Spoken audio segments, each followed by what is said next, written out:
Hello, our friends, Evolutionary Energy Arts family. Hello, and here we go again.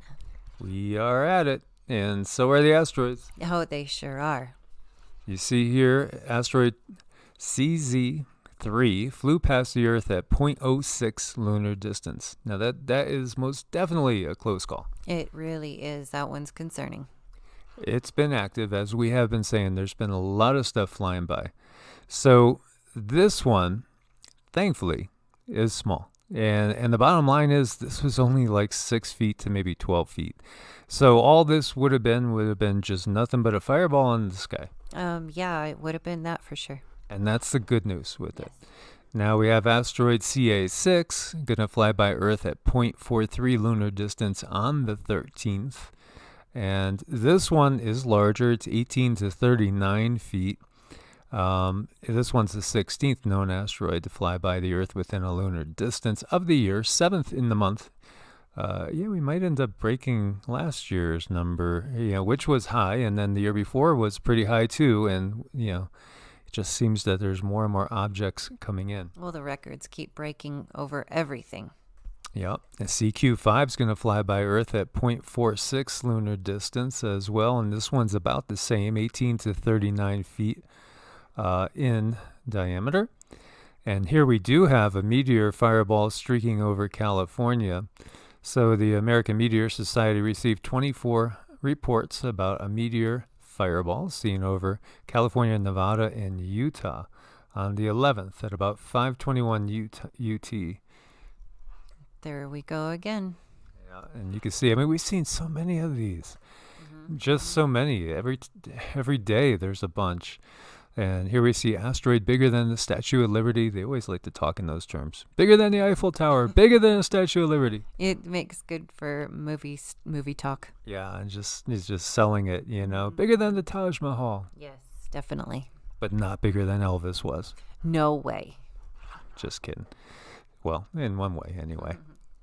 So, yeah, it's busy, and NASA is warning of a slew of asteroids heading Earth's way in the coming days and weeks, some coming between us and the moon. Now, that's really all to look at. Anything farther away than the moon, we really don't have to worry about it. Yeah, that's what I think too. So on February 10th alone, at least 4 near-Earth objects are due to buzz the Earth. You have a 9-meter asteroid, 2021 CX, that passed the planet at a safe distance of 1.9 million kilometers. That's very safe. Space rocks, including the Statue of Liberty-sized 119-meter-long 2019 YP5 and a 5-meter 2008 DB, will follow shortly after at a distance of 3.1 million kilometers and 5 million kilometers, respectively. And again, those are far away. And then bringing up the rear on Wednesday will be 2021 CE3, a diameter of 16 meters, which will pass the planet at a distance of 7.3 million kilometers. Again, that's really far away as well. Less than 24 hours later, providing that size doesn't always matter when it comes to the threat posed by space rocks, as somebody over here is laughing here. Well, I just keep thinking about coming up the rear, Yeah. The 6-meter asteroid 2021 CU1 will pass the planet at 605,113 kilometers. For reference, the average distance between the Earth and the Moon is about 385,000 kilometers. Soon thereafter, not to be outdone and scaring the hell out of stargazing Earthlings, asteroid 2021 CO, measuring 32 meters in length, will come between us and the moon at a distance of 345,885 kilometers and a speed of 41,000 kilometers per hour. Lest anybody get too comfy in March, NASA is warning of the Golden Gate Bridge-size asteroid, 2001 FO32, with an estimated diameter somewhere between 769 meters to 1.6 kilometers. Expected to pass within 2 million kilometers of our planet. So again, 2 million kilometers, that's way out there. So nothing to worry about unless, the newspaper sales are lagging. I agree. Now this is pretty cool, curious, cold. All of the above. The Thames freezes over for the first time in 60 years, with 2 more days of heavy snow on the way. And yeah, the Thames has frozen. Immediately, it got me thinking of what we were looking at when we were talking about the Maunder minimum. And people just literally, you see them out there in tents and stuff, camping on the Thames, ice skating, playing little games of hockey. And this was during the Maunder minimum. So this immediately got me thinking of these old paintings. I know, I love these old paintings. They're fun.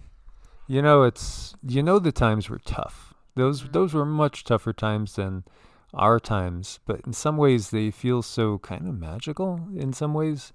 I've always been drawn to the time period. Well, it's because people are so extremely connected.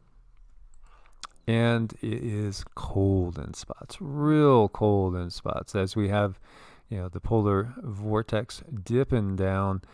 You can see some of the wind chills, these current wind chills.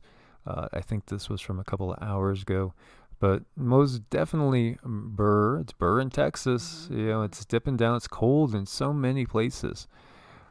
But these are the extremes that we're going to have, because I was looking at the spring forecast, and much of the nation, the only place that's going to be below average temps is going to be the Pacific Northwest. Everybody else this spring, we're going to go from winter to spring is what it's going to look like. It's going to be a jump from, damn, that was cold, to, oh my God, I can't believe how hot it is. Yes, it is. Be prepared for that. Yeah, and that's been a tendency. We really, it seems like we're becoming a two-season planet, so to speak, with the extremes. Hot and cold. So, be aware up there in the Northeast, there's potential for more snowfall, or, as we've seen, an icy event which can be deadly. So we're going to be having to watch this, as the potential is there. This is into Saturday and Sunday. Again, four-wheel drive doesn't do anything for stopping on ice. No, it does not. And you think you got lots of snow? You got this over in Italy. This Italian has to wade through 5 feet high of snow to leave his house. I saw some pictures before where they opened up the door and it's just nothing but snow, completely encasing the whole door frame. I'm sure it wasn't a funny matter, but it sure looked funny. Now, this is up in the Alps, so obviously up there you're going to get more snow than typical. And there's a video here so you could see that Winter Wonderland. Definitely some fun sledding. Oh my gosh, it's so fun. Yep. I haven't done that since my kids were tiny. Yeah, it's been like maybe 18 years. Yeah, I think I was about 10. Yeah. It's been a long time. Well, yeah, there's not much sledding, in Death Valley. No, not at all, really. No. And I mean, it probably can be done on some dunes. Well, yeah, people do it on the dunes, but I was always too afraid of the snakes. Yeah, that's true. The sidewinders. Severe floods and landslides leave 39,100 homes damaged, 63,700 people displaced, and 4 lost in Java, Indonesia. The flooding that's been going on there, it's been ongoing, really for quite a while now. It's just such a big toll. And as we've said before, this is also an area that gets, amazing earthquake activity and volcanic activity. Yeah, it does. Be careful out there. And we have a violent storm spawning a powerful tornado in Izmir, leaving 18 injured in Turkey as well. We're seeing tornadoes in places they are not usually.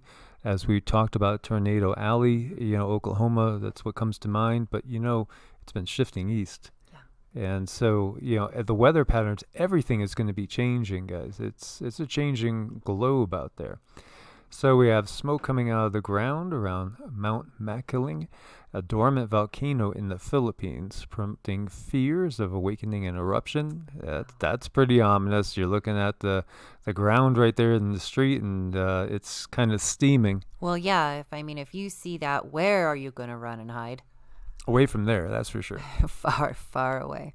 Yeah, and this is what we've been talking about. There's going to be like an all-new wave of volcanic activity that's going to come that won't be the typical ones. We have all the typical ones kind of active right now. It seems like they're all just, in different phases of activity. And then we got some that are going to be coming online. We were driving through, I forget where it was. It wasn't too long ago. We were driving through, and I think it was in New Mexico, and you said, what why is all that rock piled up on the sides of the highway there? And I said, well, it's all lava. I mean, that's lava just sitting there. And I'm thinking, was that really from what they're telling us, hundreds of thousands of years ago eruptions, or was that maybe not too long ago? I know. Well, there's so much. It just looks like there was one dump truck after the next, after the next, after the next, deliberately making these huge piles of lava. Yeah. And meanwhile, over also in Indonesia at Raung, we have elevated activity going on over there. Keep an eye out. So you have some explosions and ash being ejected up to 18,000 feet over the past 3 days. This I thought was pretty curious. We have a Bermuda Triangle of space that they say caused astronauts' computers to crash. So the ISS astronauts were left in a potentially terrifying situation when their computers crashed while flying in a mysterious region known as the Bermuda Triangle of space. And, again, it's all about the magnetosphere. We know Earth's magnetic field has a weak spot. It's the size of the continental U.S. hovering over South America and the South Atlantic Ocean. Scientists say we are safe from the effects on Earth. Yeah. Would they really say, well, if you're living in that area, you're being exposed to so much radiation, it's probably going to do something to you. But then again, they've also told us to slather on all sorts of chemicals with our sunscreen, to shield us from the evil sun, which is actually trying to send our DNA information and help us upgrade at this point in time. And then they tell us later they're sorry if it ever caused any cancer. Yeah, talking about the sunscreen and not the sun. Scientists say we're safe again, but the satellites are not so lucky. When they pass through this anomaly, they are bombarded with radiation more intense than anywhere else in orbit. And that's the South Atlantic anomaly, which we know so much about and we've talked about so many times, and actually appears to be splitting as well as we go through these changes. And, we also have our own magnetosphere, in our body, like our Wei Qi field there. Scientists detect water vapor emanating from Mars. So Mars is just shooting water out into space now. There you go. There's water in space. It's like it's never, or like, it's always been there. They're just now telling us. That whole picture of the dead red planet, totally devoid of life, Yeah, I don't believe it. I don't believe it. And there, there's obviously so much water locked up under the surface. And then, of course, Cindy's remote viewed it and has seen humans and reptilian hybrids working, together. They do work together there. Yep. They do. But disclosure is coming. Many people think that there will be full disclosure this year. I'm hopeful. I'm very hopeful. We are. Of course, that from the powers that be, there'll be a twist. Oh, on everything. So we always have to take that into consideration when we hear the information coming in. So as always, guys, please do check and make sure that you are subscribed. Before we go, we're going to have Cindy give us a ding, as we always get so many messages from people saying that it helps them, which it definitely does. And we've been busy with many, many people for energy healing, biofield tuning. Actually, like the last 9 days now, nonstop, we've been loaded with people, which is wonderful because we've been able to help so many. And as always, also thank you for your support on Ko-Fi and Patreon. And take us away, Send.